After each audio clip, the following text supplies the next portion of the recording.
मावे वाला कुर्ता पजामा डालने से कोई वोट नहीं मिलते, वोट मिलते हैं सेवा करने से। इनको तब तो बीजेपी बड़ी बुरी लगती थी, आज इनको बीजेपी बड़ी अच्छी लग रही है। जबकि सिरसा का सत्यानाश हो गया, इन्होंने इतना बुरा हाल कर दिया, फिर भी ये बीजेपी के साथ मक्खी की तरह चिपक के बैठे हैं। क्या ऐसा लालच है? वो कह रहे कि 2016-17 में जो थेड़ मोला के जो लोगों को उठाया गया, उनके जिम्मेदार कहीं ना कहीं सेतिया परिवार है। सेतिया परिवार ने पैरवी नहीं की, क्योंकि मुख्यमंत्री भी इनके थे, सरकार भी थी। इन लोगों की कमजोरी की वजह से, इन लोगों की मजबूती से, पैरवी ना करने की वजह से वो लोगों के वो जगह खाली कराई। ये तो वही लोग हैं जो प्रकाश सिंह बादल जी के राइट हैंड अपने आप को कहते थे, और बादल साहब का देहांत हुआ नहीं साल से पहले पहले इन्होंने पलटी मार दी। तो मैं टिकट के सिर पे नहीं जीता, मैं तो लोगों के सिर पे जीता हूँ, उनके सिर पे राजनीति करता हूँ। टिकटों टुकटों के पीछे वो लोग भागते हैं जिनकी टांगों में दम नहीं होता। टिकटों टुकटों के पीछे वो लोग भागते हैं जिनकी टांगों में दम नहीं होता। मैं गोपाल कांडा से बात कर रहा था, गोविंद कांडा से बात कर रहा था। उनका लगातार ये कहना है कि गोकुल सेतिया सिर्फ अपनी राजनीतिक रोटियां सेकने के लिए ये आरोप लगा रहे हैं, जबकि सिरसा में हमने करोड़ों रुपया लगाया विकास के लिए। नशा बिकता है, वहाँ के अड्डों की इनको लिस्टें तक दी थी, पर सारा सिस्टम ही मैं समझता हूँ कि आपस में सब रली मिली है, उसका भुगतान आज लोगों को करना पड़ रहा है। बड़े हालात खराब है। दोस्तों नमस्कार, मैं हूं सुरेंद्र नैन और मैं पिछले कुछ दिनों से सिरसा में हूं।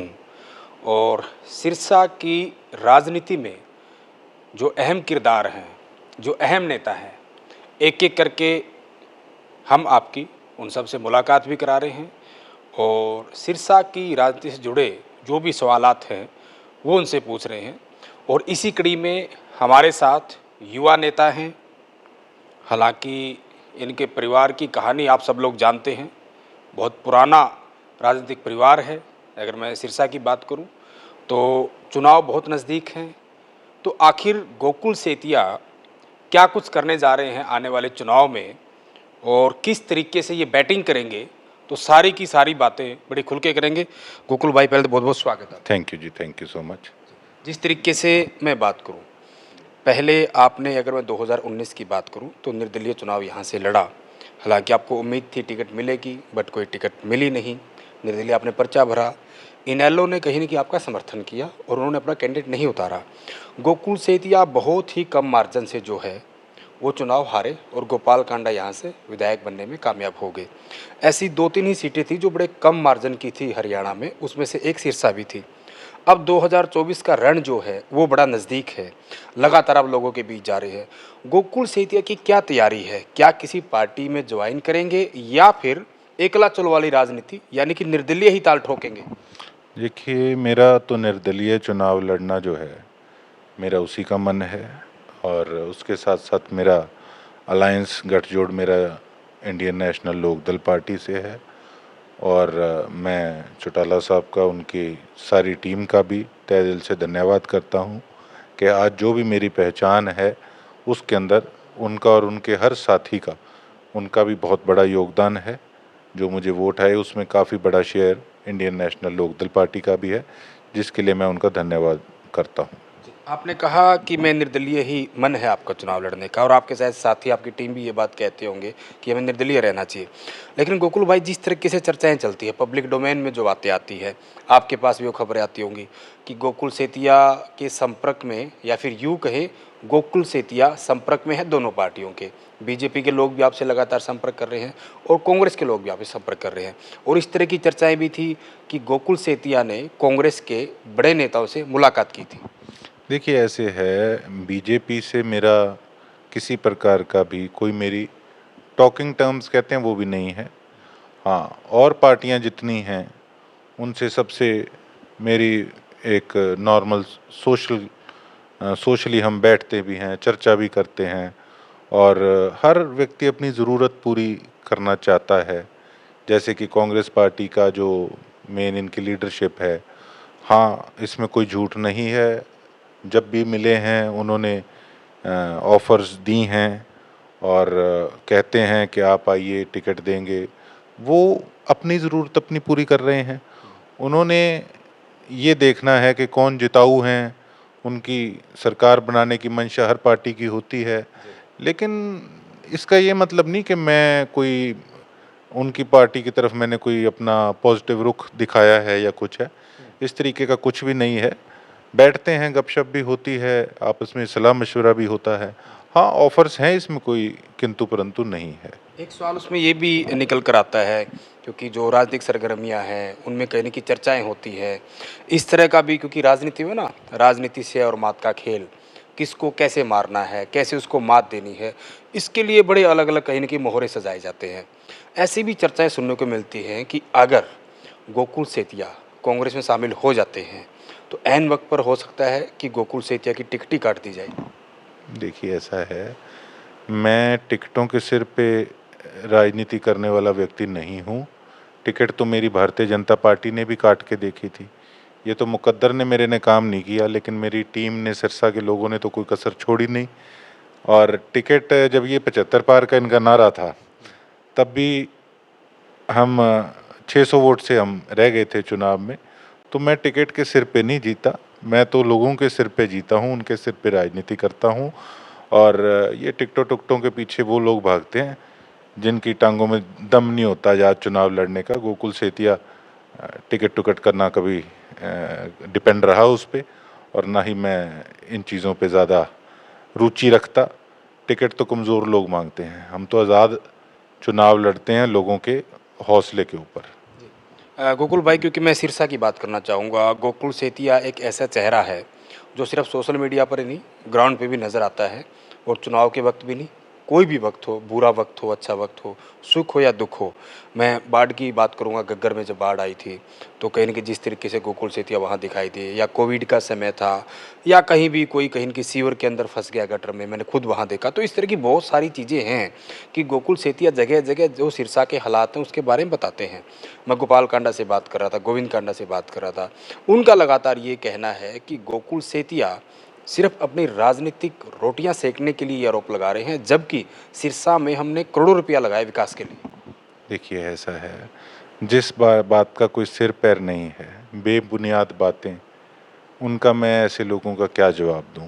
मेरे से ज़्यादा भली-भांति सिरसा के लोग इस चीज़ को जानते हैं, जो कि आज दुख तकलीफ़ें 5 साल जिन्होंने झेली हैं, बेशक वो हमारे शहर के लोग हैं, बेशक वो हमारा किसान वर्ग है। तो इन लोगों ने विजय प्राप्त ज़रूर करी, पर इन्होंने हर व्यक्ति के साथ धोखा करने का काम किया। ना कि केवल विधानसभा के लोगों से धोखा करने का काम किया, बल्कि इनकी जो कोर कमेटी जो है, जो इनकी टीम भी है, जो पैसे से चलते हैं वो अलग हैं, लेकिन इस तरीके के लोग भी उनके पास काफ़ी हैं। अगर हम कभी बोलते हैं ना कि हाँ जी, इनके पास तो बिकाऊ माल है, कई बार जिनके बारे में बोलते हैं हम, लेकिन कई ऐसे लोगों का उस पे रिएक्शन आता है कि हम उन लोगों में से नहीं हैं। मैं समझता हूँ कि अच्छे लोग भी उनके साथ हैं काफ़ी, पर जो अच्छे लोग हैं, स्टैंड वाले लोग हैं, मैं उनको भी एक अपील करना चाहूँगा कि ऐसे लोगों के साथ अपना टाइम खराब मत कीजिए। ये सबको एक ही तराजू में तोलते हैं। इनको ये लगता है जब भी इनके पास कोई जाता है काम लेके कि हमने तो पैसे देकर वोट लिया है। और जो इनकी टीम भी है बकायदा, मैं नाम नहीं लूँगा, काफ़ी ऐसे इनके बड़े क्लोज़ लोग हैं, जिनके घर पे कभी कोई दुःख तकलीफ़ आई है, तो ये उन लोगों के घर कभी उनके साथ उनका दुःख बाँटने तक नहीं गए। मेरे बारे में ये कुछ भी बोलें, मेरे बारे में तो ये भी कहते थे कि मैंने नंगे पैर धन्यवाद किया। कहते ये कोई सलमान खान है, फलाना-ढिमकाना। तो ये छोटी सोच का परिचय इन लोगों का ये देते हैं, इन पे मैं अब क्या टिप्पणी करूँ? अच्छा, एक मसला ये भी था, क्योंकि सिरसा में जिस तरीके से थेड़ मोहल्ले का जो जिक्र था, मैं गोविंद कांडा से बात कर रहा था, बीजेपी के नेता है। उन्होंने कहीं न कहीं सीधा-सीधा आप पर आरोप लगाया, क्योंकि जो आपके सवालात थे वो मैंने उनसे पूछे कि आप पर ये आरोप लगता है। तो गोविंद कांडा ने भी बड़ा आरोप जो आप पर लगाया है कि 2014 का जो चुनाव था, आप बीजेपी में थे, आपके माताजी ने चुनाव लड़ा, हालाँकि वो चुनाव हार गई। लेकिन वो कह रहे कि 2016-17 में जो थेड़ मोहल्ला के जो लोगों को उठाया गया, उनके ज़िम्मेदार कहीं न कहीं सेतिया परिवार है। सेतिया परिवार ने पैरवी नहीं की, क्योंकि मुख्यमंत्री भी इनके थे, सरकार भी थी। इन लोगों की कमज़ोरी की वजह से, इन लोगों की मजबूती से, पैरवी ना करने की वजह से वो लोगों को कहीं न कहीं वो जगह खाली कराई गई। पहली बात, जिनका आपने नाम लिया है, वो होते कौन है सिरसा के? चुनाव लड़ा, अगर जीते हैं, उनके बड़े भाई जीते हैं। अगर वो इस बात पे मेरे से डिबेट करना चाहें, तो मैं तैयार हूँ। ये तो थोथा चना बाजे गणा वाली बात है, ये जो इनका अनुज कर रहा है। और दूसरी बात ये है कि शायद इनकी सोच बड़ी, मानसिकता इनकी कमज़ोर है कि जो लड़ाई हमने लड़ने का काम किया वो तो मेरी ड्यूटी थी। आपको याद होगा कि जब मैं लोगों के साथ संघर्ष कर रहा था सड़कों पे, उस समय इन्हीं लोगों ने जातिवाद का जहर घोल के मेरे पे ईंटें चलवाने का काम किया। इनके पेट में दर्द हुआ कि गोकुल सेतिया ने उस समय वकील भी करा और आवाज़ भी अपनी मैं सरकार में होकर भी बुलंद कर रहा था। इनको तब तो बीजेपी बड़ी बुरी लगती थी, आज इनको बीजेपी बड़ी अच्छी लग रही है।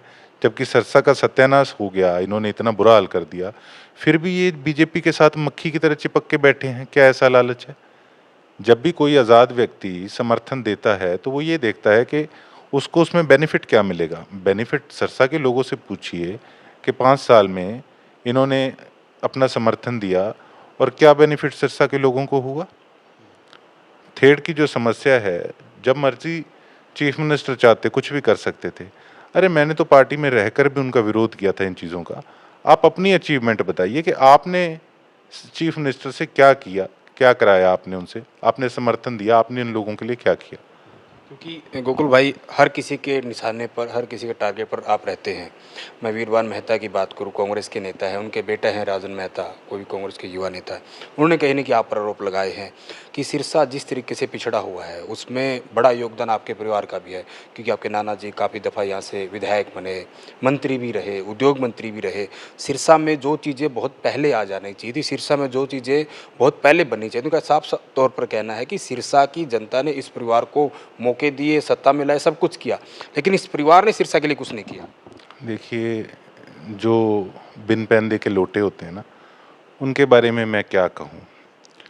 यही वो लोग थे जो पहले हमें वोट डालते भी थे। इनके सिर्फ पेट में ये दर्द था कि लक्ष्मण दास अरोड़ा जी हमेशा इनकी टिकट काट देते थे।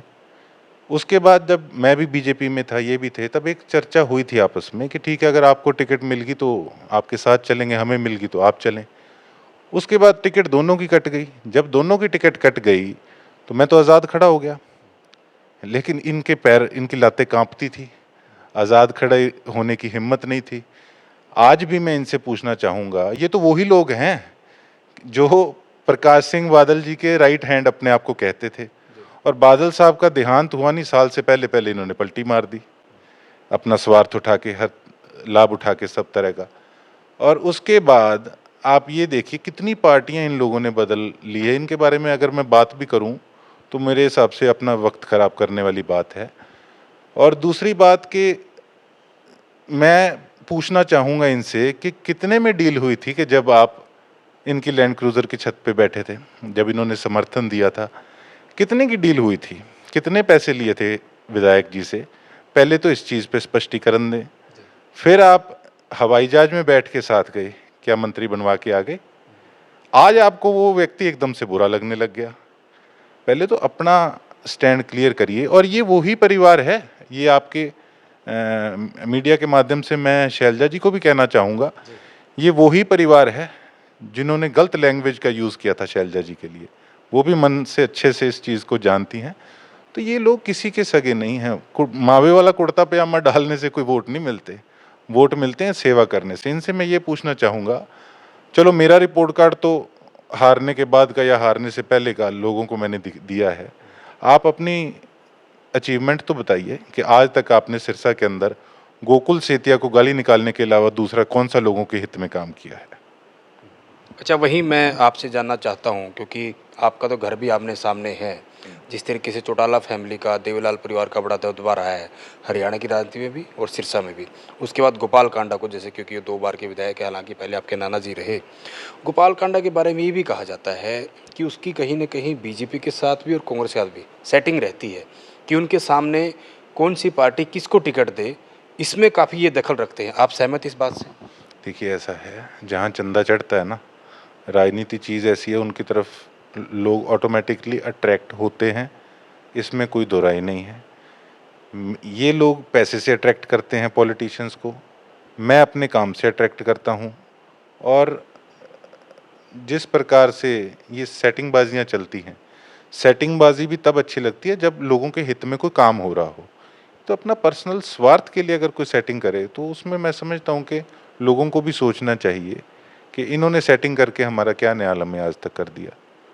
मेरा अंतिम सवाल है गोकुल भाई, जिस तरीके से 2019 में आपने प्रयास किया, आप थोड़ा सा चूक गए, लेकिन आप लगातार कहीं न कहीं आपके प्रयास जारी है, लोगों के बीच आप जा रहे हैं, सिरसा में हर जगह आप जाते हैं, हर कोई समस्या को दिखाते हैं।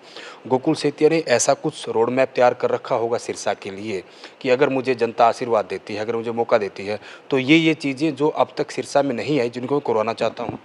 देखिए, मैं तो एक बात कहना चाहूँगा, हमारे एमएलए साहब तो कहते हैं इसको हमने पेरिस बना दिया। गोवा भी बना देते हैं बारिश के टाइम में, आपने देखा होगा।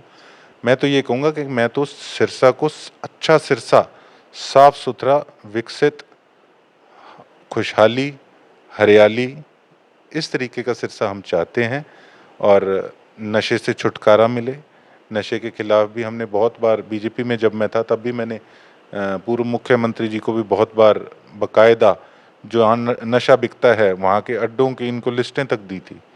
पर सारा सिस्टम ही मैं समझता हूँ कि आपस में सब रली मिली है, उसका भुगतान आज लोगों को करना पड़ रहा है। बड़े हालात ख़राब हैं जी। ये तो ना कि एक एमएलए, एक ये तो एक अपना सेवादार बन के लोगों के बीच में बैठ के सेवा करी जाएगी और दिन रात एक करना पड़ेगा, तब कहीं जाके यहाँ की स्थिति जो है वो सुधरेगी। शुक्रिया गोकुल जी बातचीत करने के लिए।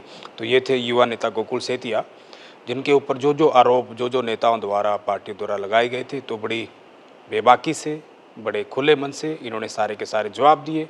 और जिस तरीके से गोकुल सेतिया के साथ जो पार्टियां कहीं न कहीं इनके साथ संपर्क कर रही हैं, इनको शामिल करवाने का प्रयास किए जा रहे हैं, इनसे बातचीत का दौर लगातार जारी है। लेकिन गोकुल सेतिया का कहना है कि इनका पूरा मन है कि निर्दलीय चुनाव लड़े। हालांकि चुनाव में अभी थोड़ा सा समय बाकी है, तो चुनाव के वक्त बहुत सारी उठक-पटक होती है, बहुत सारे बदलाव आते हैं। लेकिन आप सिरसा की जनता है, आखिर आपको क्या लगता है कि गोकुल सेतिया की राजनीति को लेकर, और गोकुल सेतिया जिस तरीके से राजनीति करते हैं, जिस तरीके से लोगों के बीच जाते हैं, तो इनको आप किस नज़र से देखते हैं? और इस बार 2024 के जो विधानसभा चुनाव होने वाले हैं, उसमें सिरसा का विधायक कौन बनने वाला है? आप खुलकर कमेंट करें और वीडियो को दबाकर शेयर करें।